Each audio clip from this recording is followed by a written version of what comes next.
And we're here on our final picture from the first light. This is Great British Landscapes, looking at Joe Cornish's holiday snaps. And this is the final Cuba-esque picture, I think. Well, it is, isn't it? It's still actually on this road trip in Utah, and in spite of the appearance of Cuba. And in fact, I realise now that the three pictures that we've looked at here were all shot within 24 hours of each other when we were staying in Bluff. This one is really very different, and I would guess that I wouldn't call it a typical me picture particularly, but I've always enjoyed photographing odd cameos, and I suppose it's worth pointing out this moment that I was a car photographer once upon a time, back in the 1980s. Yeah. Never photographed a car like this, admittedly. But I mean, I've been interested in cars all my life, which is a bit sad for an environmentalist, isn't it? What cars were you photographing? Things like British Leyland princesses. Really?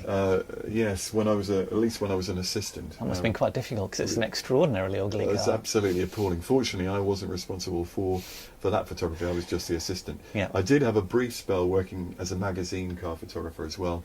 I did 3 assignments, I think. One was with a Rover 3500. One was with a TBR, a white TBR, and my very last assignment was with a red AMG Mercedes SL. So there you are. Well, they weren't too bad. in a combination.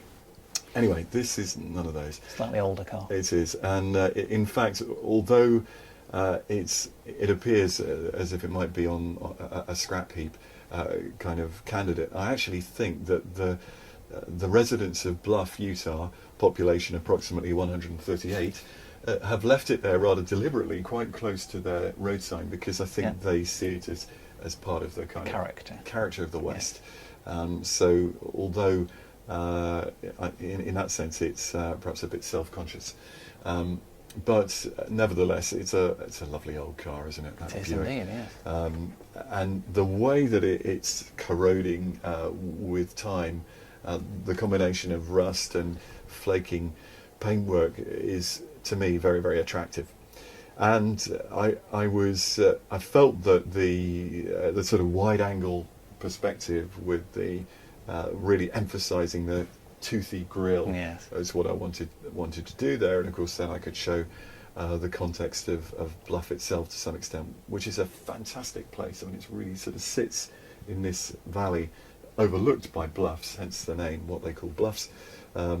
Really, if there were no town there, it would, I mean, if it was transplanted to England, it would instantly become the most spectacular natural scenery in the country. But anyway, as it stands in Utah, it's virtually indistinguishable from any other number of remarkable landscapes. This is at a road junction, and hence the road on the right. And I took 2 or 3 exposures, and then this cyclist came along, and I snapped the camera then. And if anybody's interested, because at this size I don't really believe you can tell a difference, it is actually made with a handheld camera, digital, compact, a Lumix LX5. So let's go to actual pixels and scrutinise the detail. It's still got a reasonable amount of detail there. It's not bad.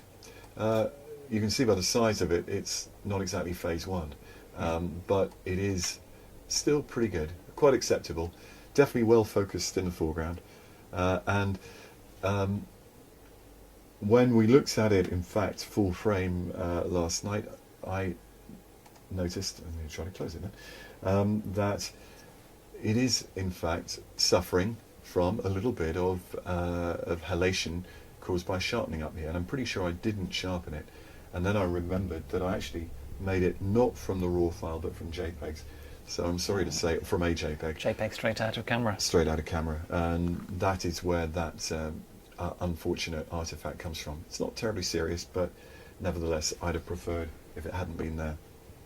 So, having said that, I've still made a 16 by 20 inch print of this image, and it actually prints really very well. So I'm happy with it in that sense, and the Lumix has produced a good enough colour in its in the way that it renders colour for it to allow me to have tweaked it here and there, which I have done, and and produce this result. I think they've become a very popular camera with landscape photographers, the LX5 and the LX3 before it. Yeah, and I think the colour rendering is a big part of that. It's got a nice processing engine and all of that. Of course, you've still got to know what you want to do with it.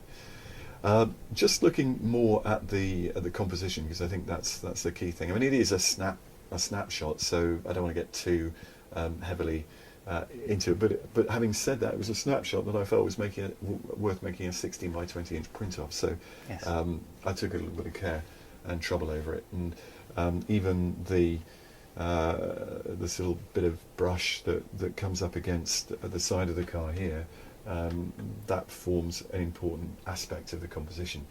I could have cut it all down, but of course I wouldn't want to do that, and besides it wasn't mine to cut. And in any case, I think it forms part of the kind of narrative of any picture like this. The bicycle, another form of wheels, makes an important kind of contribution to the picture. The fact that he's cycling out of the picture, does that help? Probably might have been better if he'd been cycling in, but nevertheless, it is consistent with the way that the car is looking. For example, it's looking out of the picture over my right shoulder, and the bicycle's moving that way too. I think I titled it Trouble with Doggone Hire Car, but I don't think too many people would think that was the car that we hired. I like other details of it, the broken light, and particularly like the little Buick propeller in the centre here. It's an amazing little decal, isn't it? It's quite good, isn't it? And it is quite self-consciously composed in the dark space there. I let that form part of my decision-making process, just as I've used this particular arrangement of elements to, I hope, to sort of harmonise and clarify themselves together. I always think that every good composition, sometimes you work very quickly and instinctively, but any picture like this, you tend to have to work quite hard to get all the sort of specific details to be clear.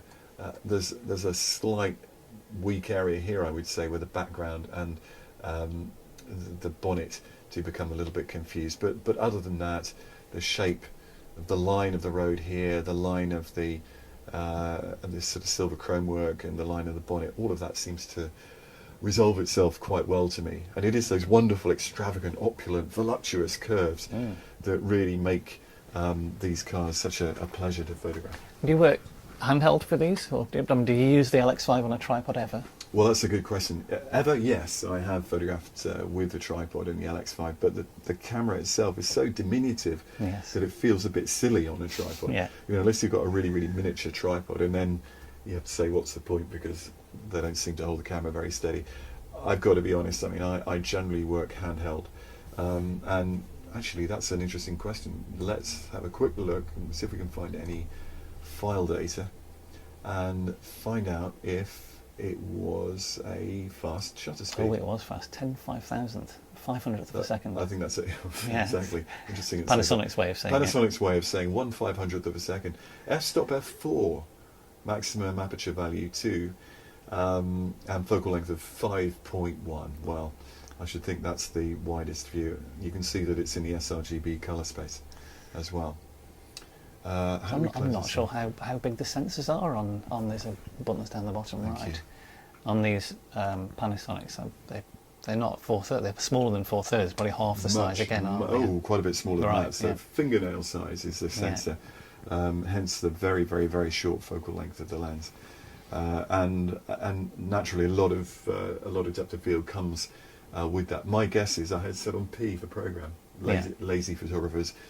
Way of photographing, but let's not forget it was fun. That's what I was doing. I think I probably used an ND grad. It looks like a grad, just holding the sky back slightly. Yes, and the fact that the shrub itself has been darkened down. You had very varied weather if that was all taken in 24 hours, because we've had bright sunshine through to storms to... Well, that's true, and that isn't that how we like it. And in fact, absolutely. It was great being in the west with a lot of cloud around, a moderating cloud that that renders the landscape as moody, softly lit, and shows that up the textures as well as the colour extremely well. So I think actually for a picture like this, it really adds something to it. I think a lot of people would perhaps think, well, blue sky surely would be better, but then if we had blue sky, no doubt we'd have a very, very strong sunlight on the car, and the sunlight would probably overwhelm the textures and colours as we see them here. So I think that the soft light really imparts a lot of mood and actually quite a lot of depth to the image. And a couple more thoughts. f4, as we've just seen, that's a mid-range aperture. Yes. On that lens, and it seems to work fine, and there's no real problem with depth of field. I think that it's a very, very small fraction softer at the back, but in no way could you say that's soft in terms of a normal viewing distance. So f4 gives virtually complete depth of field with that focal length of lens, no problem at all. So this is a picture very, very different. Probably not the sort of thing I'd necessarily expect to put up in a gallery. Not everybody's cup of tea, but it's one I'm really fond of, and I really enjoyed making, and I had quite a lot of fun processing it as well, and trying to bring out those textures and colours and getting it all to hang together. And it's not Cuba, is it? But it's my little homage to Cuba without actually yet having been there. Well, thank you for sharing your holiday snaps with us. That was a real pleasure.